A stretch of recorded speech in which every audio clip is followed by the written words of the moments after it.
Exmormonology, episode 21. Hey everyone, welcome to another week of Exmormonology. Today we're going to be talking about one of my favorite topics. It's called unconscious worthiness. So we're going to be diving into that in a little bit. I would love to invite you to work with me. I have my Exmormonology coaching program. It's an 8-week coaching program where we work one-on-one via Zoom, and I have a whole curriculum for you. And if you are anywhere along the ex-Mormon spectrum, whether you're still in the middle of a faith crisis, or you're 10 years out or 15 years out, I have clients that span that whole space. So this program is so good. It changed my life and it will change your life. So please shoot me an email at amyloganlife@gmail.com and let's set up a mini session. I'd love to chat with you and tell you all about it. All right. Happy Mother's Day. Mother's Day is this Sunday. I'm actually recording this podcast on Cinco de Mayo. And I know that Mother's Day is coming up. And I want to tell you what I feel about Mother's Day. I love it. Of course, I'm a mother and I love being a mother. But I want to say to those of you who maybe aren't mothers or didn't have the opportunity or chose not to be, and maybe Mother's Day rubs you in the wrong way, I look at it as if you've mothered anything, if you've shown love to any human, maybe it's your plants or your little furry friend animals, you've mothered, you've experienced what those feelings are like. So happy Mother's Day to all the mothers of all the kinds of mothers. Let's kind of go in. This is one of my favorite stories that has happened to me in my life. It's an amazing story that I could never have planned. I couldn't have predicted it. And what it was a deep dive into my subconscious brain. So while I'm getting to this topic, I want you to ask yourself the question, are you worthy? Now, if you are in the post-Mormon world, worthiness interviews, right? All of that could be bringing stuff up for you. So the story I'm going to share with you was huge for me, a big happening in my life that really allowed me to see my unconscious beliefs around my own worthiness. That's why this is so important to me to share with you. So I know that question of are you worthy can bring up a lot for us. And of course, you know what this is connected to, and all of our worthiness interviews. Now, for some of you who aren't Mormon who listen to my podcast, because I know you're out there. Hello, I'm glad you're here. In the Mormon church, we had something called worthiness interviews. We had constant reminders that we needed to be a certain kind of worthy to properly progress through all of Mormon's proper hierarchy, kind of like on the path, right? On the path to eternal progression. And worthy, the word worthiness was used all the time. So for those of you who aren't Mormon, I'm just going to give you this little snippet. When you're 8 years old, that's when in the Mormon church you get baptized. And you are invited in to have an interview with an ecclesiastical leader. And I think when you get baptized, it's always the bishop. I could be wrong. Some of my memories do get a little foggy, believe it or not, to how everything was run. And it seems like the Mormon church is just kind of changing left and right. So things change a little bit. But you start there. You're asked if you'll take on the name of Jesus. You believe in Jesus Christ, and that you're choosing to be baptized. Now, those of us who have grown up in the Mormon church know that it's not really a choice. And I say that because when you are conditioned since birth that you'll get baptized at 8, and there's songs about it and primary lessons and all the things that surround getting baptized, it's not really a choice. Then starting at 12, which I believe it's now 11 years old for the boys, you would start having worthiness interviews, and you would have an interview every year. And some of that would coincide if you were going to do youth temple trips and things like that. You always had to have a temple recommend in order to do that. And for the youth, they weren't allowed to go into certain parts of the temple. They just did baptisms for the dead. It's so funny when I start talking about the things that I used to do. I'm giggling because I'm like saying baptisms for the dead. Like when you are away from Mormonism, that is weird. Just gonna say it. That is weird. Mormons do some weird things. Anyway, back to my point. So you start having these worthiness interviews, and everything is just framed around, are you worthy? right? So when you're 12 and you start having these interviews with a male ecclesiastical leader, could be the bishop, could be his two counselors, you're asked lots of questions around your morality. If you're keeping the law of chastity, if you masturbate, do you keep the word of wisdom? Are you a good person? And things along those lines. Now, not every bishop's interview. I don't think I was ever asked if I masturbated. I probably did. I don't know. That's kind of foggy. Some get a little invasive, let's just say, some of the questions, even at a very young age. And that for sure is a whole other podcast. The point being that we as Mormons have worthiness interviews because you have to be worthy to go to the temple. And the going to the Mormon temple is kind of like the big overreaching goal. Like everyone's on this path to be worthy to go to the temple. So I just want you to imagine starting as a young child being asked if you're worthy. I want you to kind of go back to that. That's the point of this. When that conditioning starts so young, those thoughts can really creep into your brain and make you question everything through the lines of worthiness, right? The decisions you make, does that align with the church and being worthy to continue on the path, right? All of this type of questioning and interviews, it's a way to keep you in line and to make sure that you're progressing properly. The psychology behind this type of conditioning has far-reaching effects, for sure. So far, in fact, that I had no idea. And so the story that I'm just about to dive into will totally clear that up for you. And I'm not even sure, because I don't know personally other religions, if other religions focus on this as much as the Mormons do. Are you worthy? Are you worthy? It's just like everywhere. It like screams in my brain sometimes, right? That worthy that keeps you progressing through the faith. Like maybe Scientology, I know they kind of have a hierarchy there too. But I'm not sure. So I'm obviously talking about this through the lens of my Mormon experience.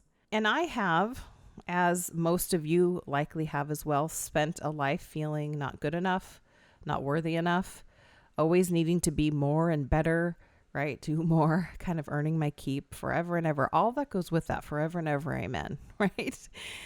But this is also my story. And I realize that we all have different personalities. We have different strengths and weaknesses we bring to the table, so to speak. And for me, being a very shy, quiet girl and a rule keeper, it really seeped in there, into my brain, into my psychology, into my being, that I wasn't worthy. All right. Now, I've been also I work with enough clients to know that this comes up with almost everyone. The I'm not enough and I am not worthy. There's a theme I see going along here. And so that's why this story is so important. This story, along with my desire to help people feel not so alone, has been my driving force since about 2012. Because I felt so alone. I didn't want people to feel that way, because that's what a faith crisis feels like, right? So for those of you who know anything about trauma, and if you've experienced religious trauma, you know that conditioning can kind of creep up on you when you least expect it. Like, for example, a couple weeks ago, I shared the funeral potato episode of my podcast where I talked about just some feelings that crept up on me. They came out of the blue, and I shared that experience. So I know that that's often what grief does. I know that's what trauma can do. I just kind of want to preface this with all of that, because the way this came to be was kind of really interesting. And I love this story of mine because I got to take a sneak peek into my brain. I got to see something that I was believing at an unconscious level that you can't really put a price on that. I feel very lucky to have had that experience. Yeah, as a young girl, I for sure never felt worthy enough. I felt like I could never do good enough. Does that make sense? I felt like I couldn't keep the commandments enough. I couldn't read my scriptures enough. I couldn't, I just was always in this fear place that I was going to mess up. But as you progress through the ranks of Mormonism, the goal is to get to the temple, right? And it's this big thing, and you kind of work and look forward to it. And I see a lot of young women these days who haven't been married yet or who haven't gone on a mission yet, and they stand in front of the temple with like this beautiful longing, right?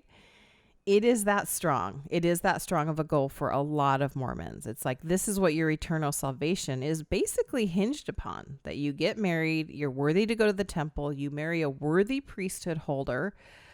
I can't count the times I've heard that phrase because, ladies, you need a priesthood holder to progress properly through the ranks of Mormonism.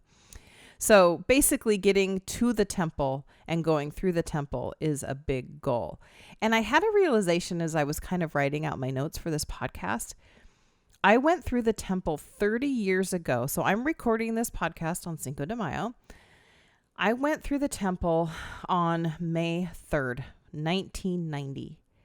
So 30 years ago, I went through and received my endowments. That's the covenants I made with God in the temple. And then 2 days after that, which would be today, I was married. And so it's just interesting as I'm recording this. And this wasn't my intention. And as I sat down, I'm like, oh my gosh, this is exactly 30 years ago that I went through the temple and got married and all of that kind of stuff. So interesting. We'll talk about kind of the endowment and marry, all that happens around the temple wedding. But in order to be deemed worthy, you have to pass certain interview questions. And I think I've touched a little bit on this. Everything, do you believe in Jesus? Or Joseph Smith, Freudian slip there. I think there's a Jesus question in there somewhere. Do you keep the law of chastity, word of wisdom? Do you stay in the prophets? Full tithe payer, yada, yada, yada. So that's just a little background before we dive in. But here we go. So fast forward to 2013, and I was apprenticing with a life coach for a year. And during that time, I was invited to go to all of her happenings. So she had a conference, a weekend group coaching conference in Chicago, which I was really excited. I'd never been to Chicago, so that was really fun. But I was kind of a fly on the wall, but because it was a smaller group, I think there were eight people there, including my life coach and her partner. And I was able to just participate fully. And so I was doing that. So picture this day. It's a fall day. I think it was like September or October in Chicago. It was perfect. And we're sitting around a table. This is now the second day of coaching. It's first thing in the morning, and we walk into the room, and there's a table sitting off to the side, and it has kind of a bunch of tchotchkes. I'm not sure how you say that. Little knickknacks that you sit on a shelf. Okay. You put next to a plant, just a little something. And there were probably 8 items. And I honed in on the camera. And because I'm a photographer, I like to take photos. I do a lot of my own photography.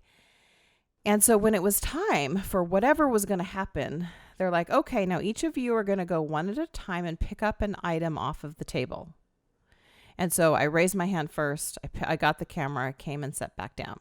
So then I'm sitting there, everyone's going through and they're getting, they're picking the object they want. I don't even remember what the objects were, but they were all just, random objects, maybe a cute little frog. Mine was a camera. There were some other ones. So then it's my time. And since I went first, the instructor said, okay, I want you to flip your object over, and on the bottom, there's a word. Okay, so I'm standing there now in front of the group. I flip over my item, and the word on the bottom says unworthiness. So I read the word, and I say unworthy. And I kind of turn it back over, and I was kind of speechless. I was just like, wow. And the gal sitting next to me, she goes, Amy, read that word again. And I was like, what? Okay. So I turn it back over, and then I saw what the word actually was. And the word was worthiness. And let me just tell you, I can't remember much that happened after that because I was so aware of what my brain had just done. I had a very deep subconscious belief that I was unworthy. And it's interesting because so many years have passed now that I can actually tell the story without crying. All these years with all of that conditioning, I wasn't even aware that I had this deep, deep belief that I wasn't worthy. So much so that I took that word and I made it be what my belief was. My brain took the word and I only saw what I believed about myself. Now, you guys, that's huge. How often are we really allowed to see something, a true belief we have about ourselves? That was so impactful. Like I said, I don't remember what happened after that because my brain just went to, oh my gosh. Now, you have to remember, I had already been out of the church. 2006 was my faith crisis. So I had spent a long time out of the church, and I could not believe the impact that phrase, are you worthy, had affected my life and impacted me. So I know this is a story about me and what happened to me, but I have a feeling that you might possibly believe something very similar about yourself. And you may have spent 10, 20, 30, 40, 50 years plus being told that you weren't worthy, right? Like that you had to basically check all the boxes and then someone else would deem you worthy. That affects your psychology. You guys, this is why I love what I do, because this is what I get to do with my clients in a roundabout way. We usually get there. But finding that belief that you have about yourself, a basic belief that has long-lasting effects on who you are in this world, right? So think about something in your life that you've been working on or that you've been trying to accomplish, and you just haven't quite been able to do it. You can't put your finger on the why. Okay, our subconscious plays a huge role in your life. So we have deep beliefs. Now, you know what a belief is. A belief is a thought you have on repeat. All right. How do you think you became such a believer of the Mormon church, right? Especially if you were one of the ones that was born into it. That verbiage and mentality and way of being has been repeated. All right. You just happen to be born into the Mormon faith. And even if you weren't born into it and you were a convert or you joined later in life, everything the church does is repetition. So much so that even the lessons are. That conditioning gets in your psyche and it plays a huge role in your life. So my inner belief was shown to me. That was clear as day. It was just a moment, but that one moment of seeing into my brain, kind of like peeling it back, was seriously huge. Okay, your subconscious plays a huge role in everything you do, your day-to-day life, what you believe about yourself, what drives you in life to accomplish or not accomplish things, and also what keeps you from doing certain things in life. All right. In that moment, I learned so much about myself. Oh, it was very freeing, actually. After I stopped crying uncontrollably, I started to see like, oh, at least now I know. All right. I was able to see a belief that was keeping me playing small and scared and, of course, feeling not enough. Okay. Like I said, I stopped paying attention to anything else that happened that day. My belief was so strong. I was so committed to believing that I was unworthy that I couldn't even see beyond that. So when I flipped that camera over and I saw that once it was pointed out to me, right? It was a huge defining moment in my life, for sure. But what I love about this is it lines up with my own personal coaching philosophy. Okay, we cannot make changes in our lives until we find out what deep-rooted beliefs we have about ourselves. And like I said, this is what I do with my clients, and it takes some time. So if you heard me talking about my 8-week program, because we're peeling back layers. It doesn't matter what issue you're working on. A lot of people coach from the A line. The A line is the action line of a model that I use to help you find some of those subconscious beliefs. But coaching from an A line or your action in life doesn't help if you can't tap into that unconscious belief you have about whatever it is. We all know logically that we should do certain things, right? And I have a whole episode just on the should word last week.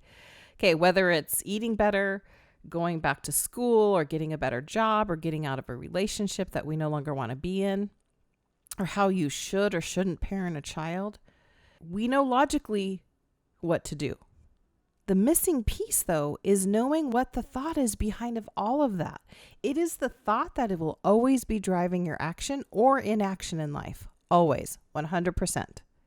I could keep trying to change my life in the ways that I want to, and this goes for you too, but if you can't find a fundamental belief about what's keeping you stuck, it's going to be more difficult.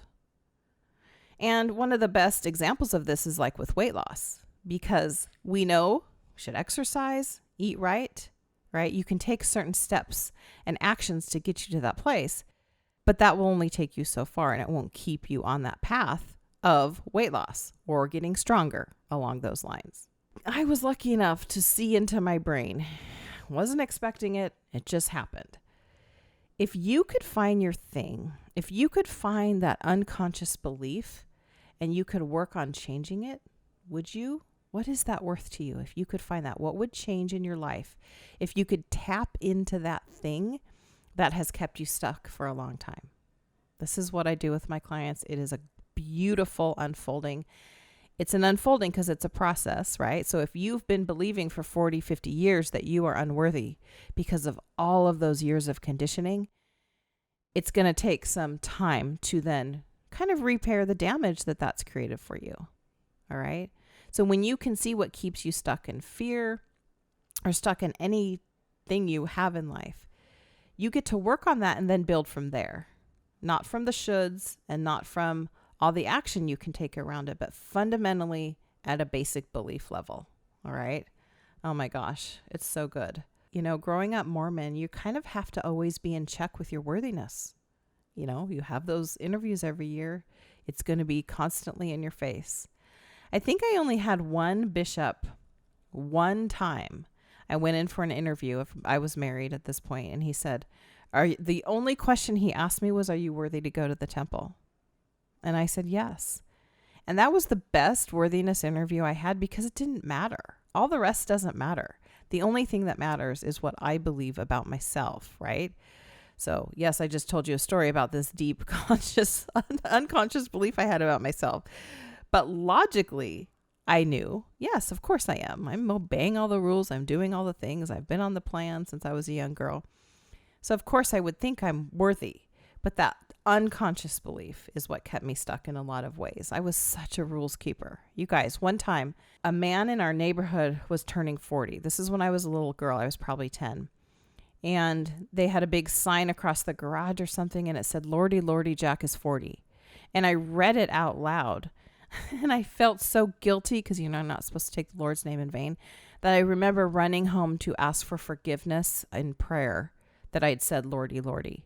Okay, so just to give you a little glimpse into my rule keeping ways, that was me. So what was really hard for me was when I finally went to one of my it was probably the last temple recommend interview I had where I couldn't answer the questions and I didn't want to lie. And so I just said, I don't know. I'm not sure. I have questions. And when the bishop closed his book and said, I can't give you a temple recommend, I felt my heart fall to the floor because that is what deemed me worthy, right? And the funny thing is, and you guys know this, it's actually you just trying to figure it out. And you have questions, and then you know the answers. Well, go pray more, read the Book of Mormon, and come back and talk to me. That's very difficult. So when this happened to me, I felt devastated. And if it's happened to you, I'm sure you felt the same way. You feel hurt. You feel unworthy now for sure. I was so confused because I'm like, I just have questions, but I'm still doing all the things. And now I'm not worthy. You're deeming me, Bishop, not worthy. That was hard. And it for sure fucks with your head a little bit. That's the psychology I'm talking about. It gets in there. And whether you know it or not, you're believing that you're not worthy. That was me, right? Now, I have a belief now, and I don't know where you all are on the, believing scale of anything after Mormonism, but I do not believe we are born in sin. I don't believe that at all. We are not born sinners. That doesn't sit well with me. You get to think what you want. Those are just my beliefs now, because that seems like kind of a fucked up thing for a God to bestow upon his people, right? You're all sinning and you need me to come back to me. Like that's just, I just don't like that parenting philosophy. So, just be with yourself. Like, what do you feel when you think about your own worthiness? And I'm going to flip flop between worthiness and enoughness because I feel like they're kind of neck and neck, right? You are beautiful and whole and worthy just because you're here on this earth. The end, full stop. You do not need to prove anything to anyone ever. The only one who needs to believe in your worthiness is you. And when you're coming out of the Mormon church and you're coming out of all of those requirements to be worthy, it for sure messes with you. So cut yourself some slack if you are struggling with this, because of course you're struggling with this. That psychology that you have been, it has been, put into your head over and over thousands upon thousands of times, right? That you're worthy, not worthy, depending upon what you do. Okay. No one ever gets to tell you this. No one. You determine it. And it's just like, I think I've mentioned The Wizard of Oz before. One of my all-time favorite movies is The Wizard of Oz. And the phrase, there's no place like home. Okay. Dorothy had it in her all along. There's no place like home. It's the same with you and your worthiness. Of course you're always worthy. Just start saying to yourself, I've always been worthy. It doesn't matter what I do. I'm worthy. You're worthy of anything. You're worthy of everything. Okay, you are worthy. It is in you and it has always been in you. It is just you who has to believe it. That's it. So what I want you to think and kind of learn from the story and what I've been through is, if it's only up to you, like what would change in your life if you truly believed that? With whatever it is you're going through, with whatever struggles you have in life, if you believed you were worthy of everything, what would you do differently? How would your life be playing out differently? All right. It's such a fundamental thing to who we are as humans on this planet. And when you've been conditioned that someone else determines your worthiness, it's going to mess with you a while. But we don't have to abide by those rules anymore, right? It is just you and your brain. Okay. What could you accomplish in this life if you believed you were worthy or enough? And that only you decide that. So I just want you to listen, like really digest that. And if this is something that kind of, maybe you don't even know that it's a lingering leftover residual belief from all of those years. What would your life be if you believed you were worthy? If you believed you were enough and no one ever got to tell you otherwise? All right? Because those are just their thoughts if they don't think that. And that's not true.